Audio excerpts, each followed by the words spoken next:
welcome to the X22 Report. My name is Dave, and this is episode 192, and today's date is October 18th, 2013, and the title of this episode is The Government is Pushing Mobile-Free Gun Zones, and I will explain what that means a little later in this report.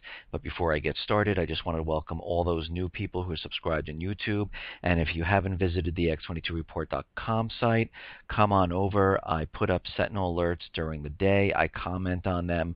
We also have other tabs on top of the site. The economic collapse, it's a dynamic timeline of what is happening, which is leading up to the collapse. I also have inflation and deflation on there. I track a couple products. I'll be putting more products up there because people have been requesting them. And we also have the people. This is where like-minded people get together and they talk on a forum, and we have a lot of good people there, and it's free to join, doesn't cost anything, and it's great to get in there and talk about what is going on, especially if you're from a different part of the world. It's great to understand and know what's going on in your country. And for those people who've donated, I really appreciate it. Thank you very much. Again, I do not have corporate sponsors. It's just me doing everything here. I do the research. I maintain the website, and the donations are for paying for the server, for anti-virus software, for protecting the site from denial of service attacks and things like that. And I really do appreciate those people helping out to keep this going. And let's get into the economic collapse news. We're going to go out to Italy here, and they are on strike right now because we have to understand that Italy, Portugal, France, Greece, Cyprus, pretty much the European nations are having a very tough time. They have a huge amount of debt. Their unemployment rate is skyrocketing, and there are thousands of civil servants in Italy right now and transport workers. They are protesting against austerity, and they're cutting more jobs, they're cutting their benefits, and it's making it harder for them to live because the government, to receive more debt, they need to get rid of those people who are working, which doesn't make any sense. So, because it really, if you really think about it, the Fed in the United States is piling on new debt with the government, and they're bringing the unemployment rate down. So the other countries who are receiving debt are letting people go, and their unemployment's going up. So does that really make sense? No, it doesn't. The unemployment numbers in the U.S. are just manipulated, so the people in the U.S. don't understand what is going on. But the real numbers are pretty much the same as all the other nations that are in a huge amount of debt. And Italy has been the slowest growing economy in the Eurozone. It has tough austerity measures, spending cuts, and pension changes. And the people in Italy have been staging protests against high unemployment, economic adversity, and hardships over a series of government-imposed austerity packages in the recent past. And it's not getting better out there. It is getting worse for all of these countries. But what's funny is you really don't see much of this in the corporate media. And if we look at Spain right now, I mean, their bad loans right now are soaring to a record high right now. The European banks face massive loan losses in the coming years. Bad loans across Spanish banks amount to about $247 billion in August, and this was a new record-breaking 12.12% of all loans outstanding. And they're having a huge problem there. If we come back to the U.S., everyone remembers the government bailed out General Motors. They got rid of some of their divisions, and they had certain restrictions put on them, and they had to meet certain target projections over, I think, a 4-year period.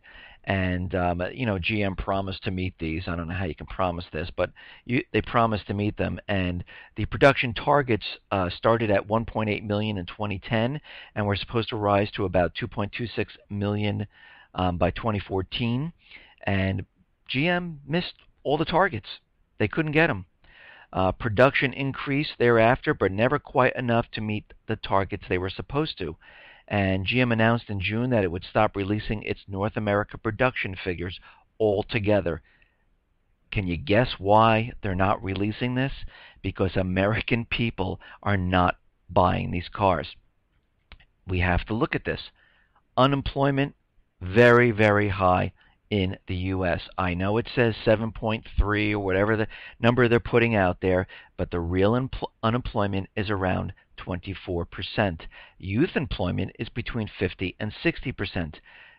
People who are just coming into the workforce and need cars, they are not purchasing the vehicles. And this is why they implemented the subprime borrowing for people who are looking to get automobiles. And these are the people with bad credit because they're trying to get anyone they can to buy a car because sales have been dropping. And the same month, GM announced it would boost its output from its China plants by 70%. And, it is not just selling Chinese-made cars to the Chinese either. GM is nearly doubling its export production capacity there from 77,000 units to 130. GM cannot make the domestic production targets and still turn a profit. And this is what we're seeing. We're seeing many car manufacturers, especially European car manufacturers, selling cars here in the States. Sales have been declining. And, they're saying it, I'll make a joke out of this, they're saying it's the weather, they're saying it's, the roads are too hard. But what it really is that people just can't do it anymore. If they lost their home, and we see millions and millions of foreclosed homes, people who have had short sales, which normally leads into people who can't pay their credit card bills. These people end up having poor credit. Take poor credit and add part-time job. Add unemployed, just receiving unemployment. No one is out there purchasing these vehicles. And this is why we're seeing this problem right now. And here are a couple stats that prove that something needs to be done about our debt problem in the U.S. The U.S. national debt is on pace to more than double during Obama's 8 years. Under all the other presidents in the U.S. history combined, we have not put on as much debt as Obama has as he came into office. In September, the average rate of interest on the government's marketable debt was 1.98%, and if this percentage ever went back to the average rate of interest of 6.6%, it would collapse the entire financial system. We would be done. This is why the Fed is keeping the interest rates so low, because they understand they can't let them rise. If they rise, it's done. According to a Government Accountability Office report that was released earlier this year, Obamacare is going to cause the federal debt to rise by $6.2 trillion. And the U.S. government is facing a gigantic tsunami of unfunded liabilities in the coming years. This whole thing is about to come crumbling down. And right now, what they're saying is because of the shutdown, the inflation data will be all messed up now for at least 7 months. I mean, we're going to go out 7 months. A lot of the data is going to be messed up. We're trying to catch up. Yeah, you know why they're messing up and all this data is going to be messed up? Because the real economy is declining. And all this manipulation is getting more and more difficult because how can you continually manipulate the numbers when the numbers are so bad? I mean, they're not even counting the people for unemployment that drop off anymore. Pretty soon, there'll be no one left. Same thing with all the other numbers. They continually, GDP wasn't working out. So what they did, they went back to 1929 and recalculated all the way forward to get a positive number. They're continually doing this, and now they're saying it will be messed up for the next 7 months. So we're not going to have really, good reports on this information at this time. Now, the Fed balance sheet is increasing by 50 billion in 1 week, 100 billion in 1 month, and 1 trillion in 1 year.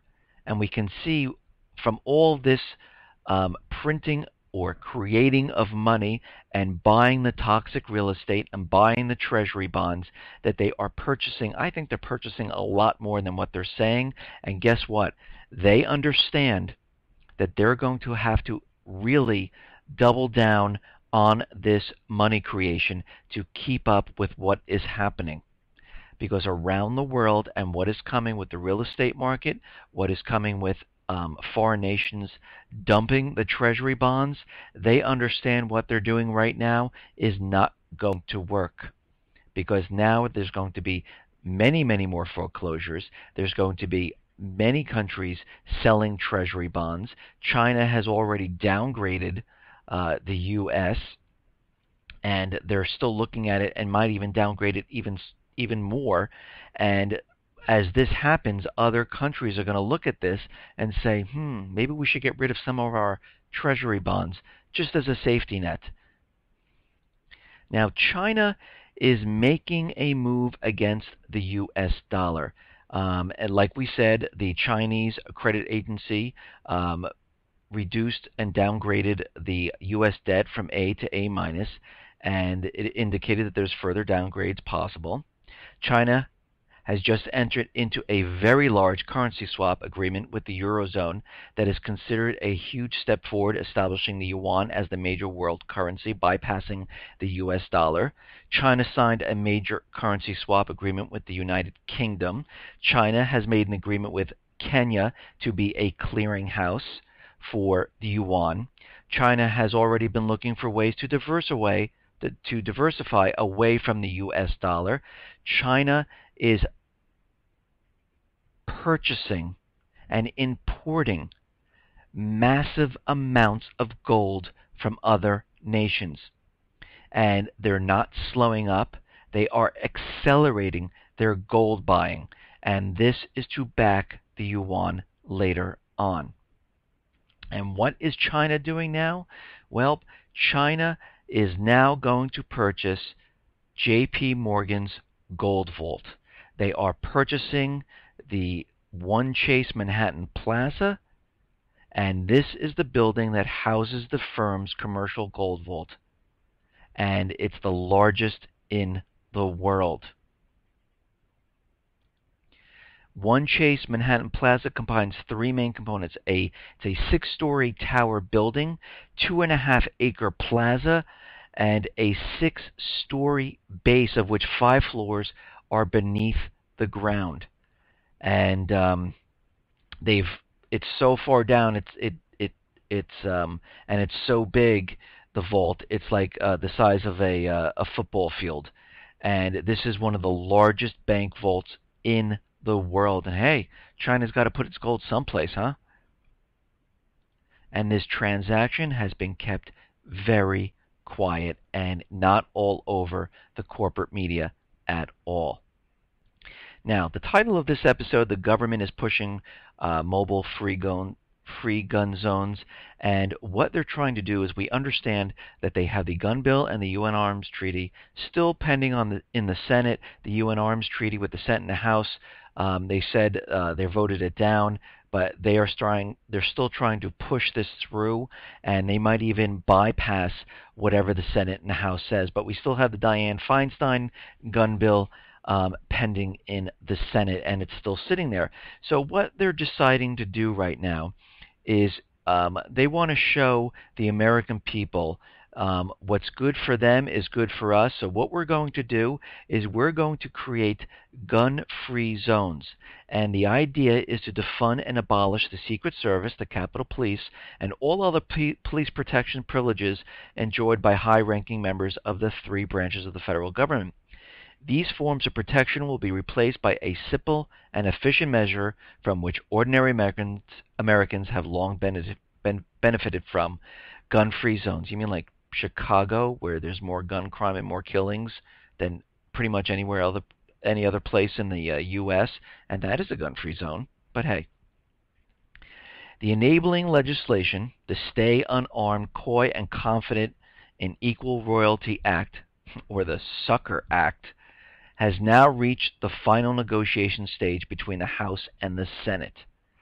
The existing gun-free zone around the White House and the Supreme Court would be maintained. These gun-free zones would be enforced the same way they are enforced for ordinary citizens, by calling the ordinary police if an aggressor penetrates the zone. And we know how that turns out. But the Sucker Act takes this one step forward. They are going to create mobile and portable gun-free zones. So wherever our politicians, president, vice presidents, Supreme Court justices, wherever they move around and wherever they go, we will have a 30-yard radius gun ban around them. So there'll be no guns allowed in that area. And this is the most ridiculous thing I have ever heard of. And I guess that's why it's called the Sucker Act. And we have to look at this as they're creating these gun-free zones. 30 yards away, there'll be no guns. And who's going to tell the criminals that what are they going to hold signs up walking? Oh, I'm sorry, there's no guns allowed here. And criminals are going to really listen. Someone who really wants to get to the president, they're going to say, oh, whoa, whoa, whoa, whoa, this is a gun-free zone? Oh, I'm sorry. I'll take my gun and I'll put it away. This is the most ridiculous thing I've ever heard of. And what they're trying to do is they're trying to get these bills passed. And they're putting up this most ridiculous thing because you and I both know they are not going around without their Secret Service. They're full of they're full of crap right now. They are never ever going to walk around without these people packing something with them. And this is a ploy to try to get these gun bills passed and let all the Americans see that, look, we walk around without them, and it's a bunch of BS. Now, we all heard about drones, and what they're trying to do is create these solar drones which could stay up in the sky for a very long time without having them to come down and refuel. And the latest developments on these new drones would allow them with cameras, and they'll be equipped with the latest biometric capabilities, namely facial recognition, and they'll be able to, once they match your face up, they will be able to contact a computer, look up the information in the database of millions of driver's license portraits and photos on social media sites. From there, the computer will link to the person's name and details, such as their social security number, preferences, hobbies, and families and friends, and track the people they need to track wherever they go. So it doesn't matter where you are. You will be tracked. They will know exactly where you are. They'll have the facial recognition scanners in the stores. They'll understand where you are with your phones, with your buying habits, and they'll take it one step further, is as they're creating this social profile, they'll also know your identity and every single thing about you. They'll even know who you actually meet on the street or any other place. Again, this is a complete violation of the Fourth Amendment.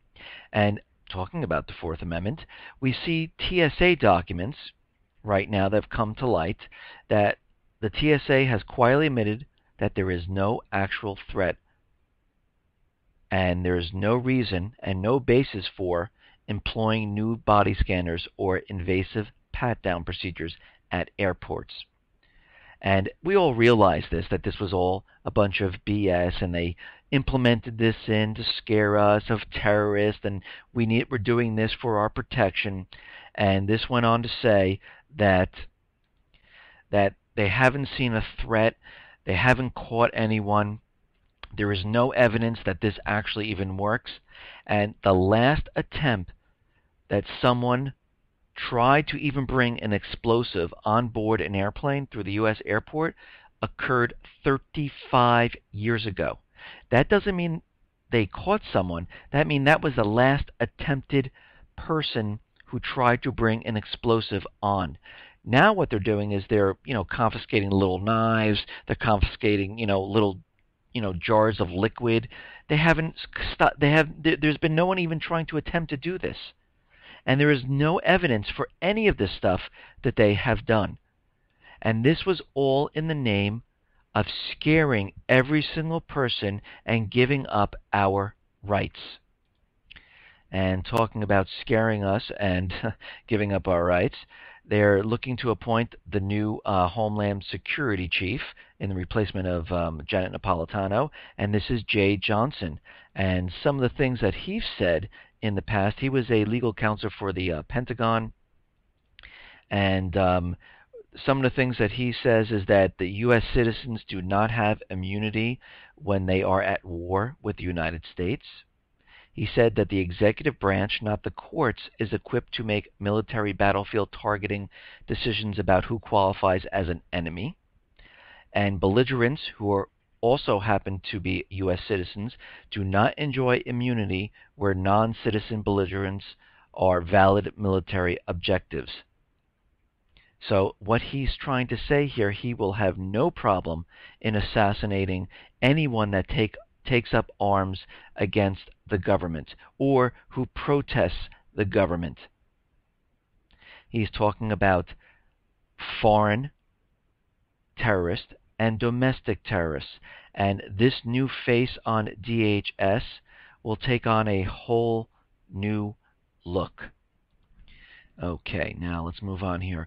Russia is going to deploy combat helicopters to their base in Armenia. And they've already have missiles in place pointing at Syria. They did this at the height of what was happening with Syria. They still have them there. They also have a squadron of MiG-29s at the base, and now they're complementing the squadron with combat helicopters. A decision has been made to form a helicopter squadron in addition to the fighter squadron by the end of this year and continue through the beginning of next year.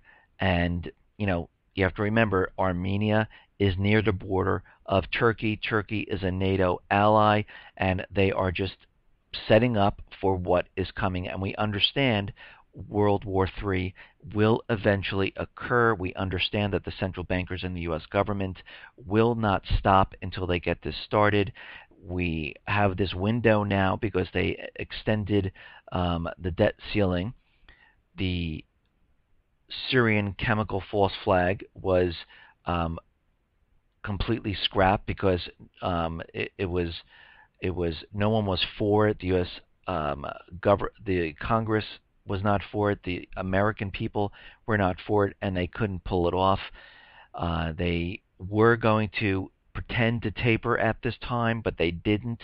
And now this whole thing has been scrapped, and now they are preparing for the next false flag to get this event started. And we see many different signs and indicators that they are definitely moving forward with this. The Pentagon is selling bunker buster bombs and cruise missiles to Saudi Arabia and the United Arab Emirates to get them prepared for what is coming. And the U.S. Army is actually out there warning that it would have trouble handling a single war. And budget reductions could render the Army at high risk to meet even one major war. They're saying if there is a war right now, this is not going to end well for the U.S. And what they're saying is if the central bankers, President Obama, starts something and this false flag comes in like we think it's going to happen, and we start this war up, the U.S. military is going to have a very tough time fighting not just Russia, but Russia, China, Iran, Syria, North Korea, Brazil. It will be very, very difficult to wage a war of this magnitude from all the budget cuts and from everything that they're doing. Now, what we see is in the Indian Ocean, The police have stopped a U.S. ship and a U.S. owned vessel, and they were carrying weapons. 35 automatic weapons and nearly 5,700 rounds of ammunition. Now, the question is this headed for Saudi Arabia, then to be smuggled into Syria? Because we understand from all the past accounts that Saudi Arabia was pushing weapons into Syria to help the paid mercenaries, which are the rebels fighting against Assad. And was this a U.S. owned vessel that got caught on its way to do this? At this time, we don't have that information, but it's very suspicious. Now, we understand that Detroit is having a marathon coming up, and the police state now, since what happened at the Boston Marathon, you are not allowed to bring a backpack. It has to be a clear bag. And this is what Homeland Security is putting out there. And anyone that is using maps or binoculars, taking pictures, recording video, or taking note will be deemed suspicious activity and put on the domestic terrorist list. Because this activity, according to DHS, is very suspicious. Now, I don't know about you, but when I go to an event and you're sitting back far or up close, I like to take a video or a picture. I like to bring binoculars so I can see what's going on. And people who are out of town might have maps to, so they know where to go. So this is basically a police state of stopping people from taking pictures and recording, because if something happens, guess what? They don't want that stuff getting out, just like in the Boston Marathon. And what we saw in the Boston Marathon, they had a kill switch on the high level of blocking the cellular towers. But what they didn't realize is that all the people that were taking pictures and videos were able to transmit all of that once the cell towers came back on. So now DHS, which is, I don't believe it's all rolled out yet, but I think we should probably take a look at the new iPhone and OS 7 and some of the other phones. They probably most likely have the kill switch already in there. But to be sure, they want to make sure that no one is taking pictures or video of any type of events. And it's not just going to happen in this event. You will know when something is about to happen, because they will put this warning out, just like they're doing with this marathon race, that specifically this event, you cannot bring your phone, you cannot record, you can't do any of these things. And basically what they're doing is they're removing our rights again and putting us on a list now because you want to take a picture. Now, they're building the case of people in the U.S. joining al-Qaida. U.S. officials on Friday arrested a 25-year-old man from suburban New York and charged him with 5-count indictment with attempting to travel to Yemen to join al-Qaida. Now, he didn't even do anything yet, but I guess they're sending out a message and letting us all know that people here in the U.S., along with al-Shabaab, that people in the U.S. are domestic terrorists, and they are part of these groups and already here in the U.S. And what we understand is that something is building right now. And it's funny because when I listen to the President Obama's speech, and he's telling everyone about the economy slowing down because of the shutdown, we don't know what the consequences are, and he also threw in that people need to stop listening to bloggers, activists, and people like that, and this is what the problem is. No, I think what he's trying to say is these people out there who are reporting on this are making it very difficult for them to pull off all of the things they want to do. And we have to remember that they still want control of the flow of information. They want to control the internet. They already have control of the creation of money. They already have control of the corporate media. The problem is now is alternative media or new media or bloggers or activists or any of the people, whatever you want to call them. These are the people that are doing real research, trying to find out what is going on, putting it into some type of context so people understand that they are not crazy. These things are actually happening, and it allows them to get prepared for what is coming. And you can see that the U.S. government is definitely, and especially President Obama, when he comes out with statements that raising the debt ceiling doesn't increase our debt, is really becoming ridiculous and laughable because it doesn't even make sense anymore. We understand that we have these drills coming up in the next couple of weeks.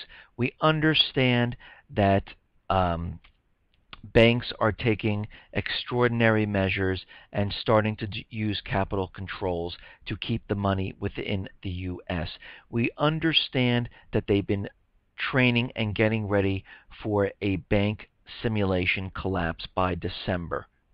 We understand that there is a power grid drill coming up, and now they're reporting on biological weapons that Assad might have and al-Qaida might have, and we understand that al-Qaida is moved into lone wolf groups, and now we have this new person being appointed, but not yet a member of the DHS, which will elevate DHS into a whole new spectrum of clamping down on what's going on within America. And we can see these things are building, and we also see that they are now in desperation mode, where they're telling us that they're going to set up mobile-free gun zones when government officials walk around. Look, we don't have guns. See, you're just like us. We're just going to call the police when we get shot. And we know this is a bunch of BS because we know what they're trying to do. They're trying to get rid of the weapons from the people of the U.S. because what they fear most is having the veterans rise up when something happens. And we can see from everything they've done, making the veterans not, putting up barriers and making them not be able to see the memorials and pushing them and having the police push them back. You can see they are building up for something. Something within this time period is going to happen, and I do believe it will be some type of multiple false flag events to really get the nation rattled and upset and scared and terrified, to allow them to push the agenda forward, because they understand that China is making deals and moving forward to become the next reserve currency. And the U.S. is barely keeping the dollar propped up by controlling all these nations. And the two countries that they really needed to get into to get the U.S. dollar as the reserve currency is Iran and Syria, and they couldn't do it. But be rest assured that they will try something. And all of this talk about Iran, the U.S. relieving the sanctions on Iran, I discussed this in my other reports. Iran and Syria are looking to join the BRIC nations, which would make all of these sanctions null and void at this time. And the U.S. knows this, and they have a small window to get something done. And we know, and everyone should know at this time, that they need to get prepared and ready for what is coming. Listen, everyone, thanks a lot for listening. Be well, be safe, and especially be prepared. Thanks a lot.